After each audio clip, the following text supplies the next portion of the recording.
Hello, good afternoon, everyone. I'm looking to help you with your taxes. My name is Gennaro Carteropoli, and this is the first of hopefully many videos as far as simple tax tips and moving on at some point to more complex ones. So, for those who don't know what a W-4 is, when you start a job, when a lot of people do, they have to fill out what your taxes are being taken out of your paycheck. And a lot of people have questions about it, and it's often and realistically something that's just really not talked about. So what I'd like to do is just go over that, just a little bit about myself. I'm a certified public accountant. I've been one for about 14 years. I enjoy what I do. I enjoy helping people. I used to be a tax researcher. I used to work at large public accounting firms. I enjoy working with people, everyday people, small, mid-sized businesses with the W-4 tips, etc. The goal of these little presentations I'll make, just to make taxes fun. And I say that loosely because when is taxes ever fun? You pay tax when you buy something, you pay tax on your paycheck, you pay tax on your property, you pay tax throughout your whole life. So now, having said that, I won't go into the details about all that, but my job as a CPA is to help reduce that. And I am a big proponent of understanding education because hey, they don't teach this stuff in school, and they didn't teach you how to file your taxes when you were in school. But these little lessons help improve your financial life. Now, disclaimer, of course, I like to say cover your assets is I don't know who you are. I don't know your tax situation. I don't know your income. So I'm making assumptions based off practical situations I've had. So this is for educational purposes only. Don't use for any other purpose and cannot be relied upon to avoid penalties and interest from the IRS. If anything, make sure to contact your accountant if you have more questions. Also, my contact information is at the end of this presentation.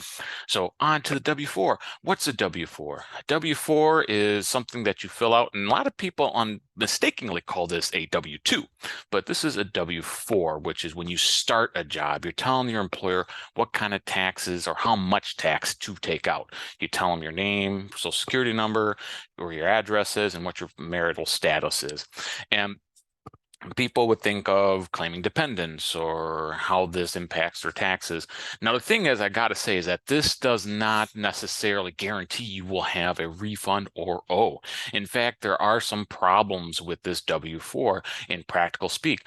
The IRS changed this W-4 back in 2020, and more employers are having to use this new one. Essentially, with the Tax Cuts and Jobs Act passed back in 2018, the IRS revised this, and it's structured to actually withhold less taxes than ever before. So I find more people are owing in when they never did before. What kind of situations, especially are pitfalls here that I find? People working multiple part-time jobs. Sometimes I see that with waitresses, bartenders, or just part-time retail in different locations. Or maybe it's a part-time person and who's married and their spouse works full-time. But also, speaking of that, married, dual income, no kids.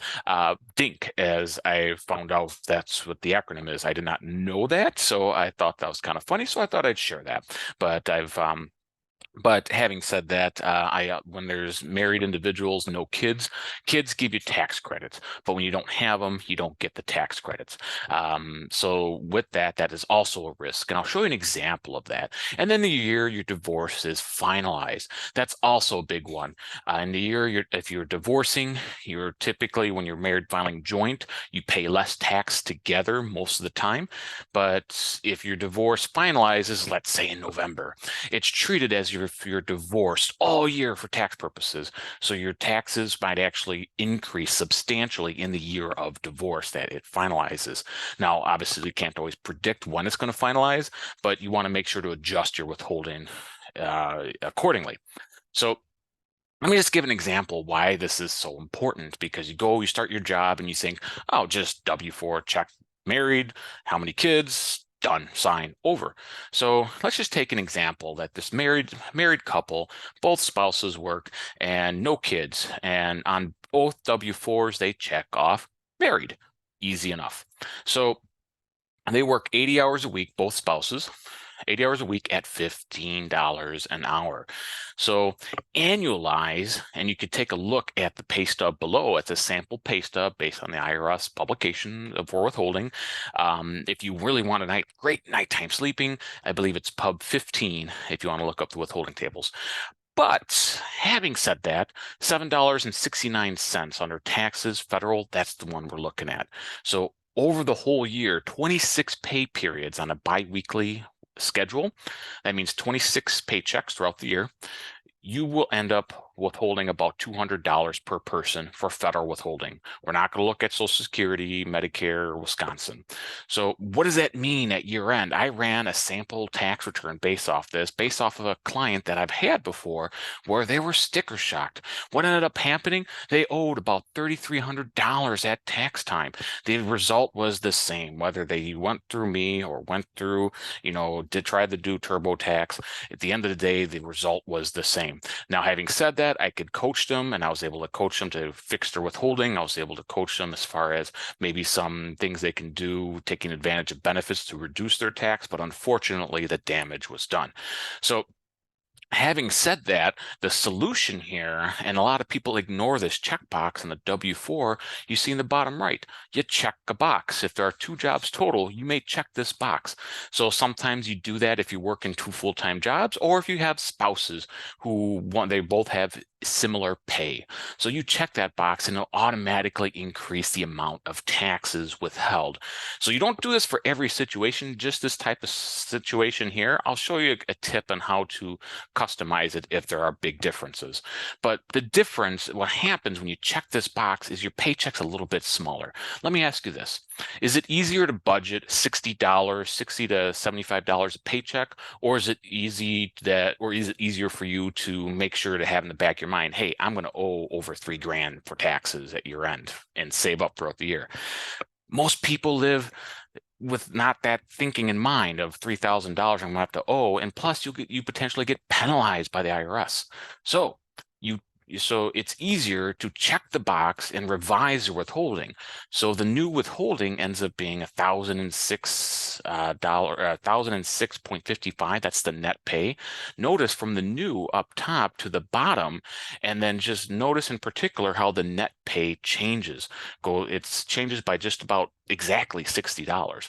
So the reason why that's so important is you see the federal set $67.69 versus $7.69. Do the math over 26 pay periods, it evens out to where you would not owe tax, or if you did, it'd be very small. So what if you don't have, let's say, the same jobs or 2 jobs, or maybe the spouses have different jobs? You're married to someone and they have a different type of earning. So there is a solution for that too. So you also have this box on the W-4 that says extra withholding, and so many clients and people I see ignore that. So because when you do this, and if you're supposed to do this form properly, you got to read the instructions. And you know what? When taxes are so complicated already, people are just checking off, signing, and not thinking too much because, hey, realistically, should this be common sense? Probably. It should be easier just to start a job and sign a few forms. But unfortunately, this W-4 doesn't meet that. And in a lot of situations, you need to massage that. So if you have a bunch of kids and you only work 1 job, and one's a stay-at-home spouse, you're probably fine. But this oftentimes happens in the situations I described earlier. So of course, you always got to check and you can go to the irs.gov. They have withholding calculators to make sure that you're on par. But with this extra withholding, you can do one of 2 things. You can put any amount that you want right here. You can just say, take an extra $50 per paycheck, or $60 or $70. Sometimes you just say, well, just take this amount and be done. Sometimes you use the worksheet, and we can make a whole example here. My goal is to keep this short and as painless as possible. So by all means, if you want a follow-up video to this, that would be great. Going on, feel free to comment or let me know or send me a message. But The worksheet itself is found on the following page, and a lot of people overlook this on the W-4 when starting a new job. And it asks you, go through these steps here, and then it has a chart on how you can adjust your withholding. Now, the hard part is that if you don't deal with this all the time, it takes a while. But I implore you, just 30 minutes, if that, to make sure you have this right when starting a new job will save you so much heartache at the end, so you're not end up catching yourself with owing a bunch of taxes. I've heard that so many times also from other accountants. My clients owe taxes when they never did before because these withholding tables changed. So I hope this helps. This is just a quick and dirty W-4, if you will, just to go through it quickly. I hope this helps. So when you're starting a new job, if you're in those prior situations, make sure to go through it in detail. Did this help you? If so, please share the video by all means. Give me ideas for other videos you'd like to see. Critique this one, have at it. Quality, sound, length, talk complex. I know I talk fast. That could be one too there. Life can be challenging. Taxes doesn't need to be so challenging.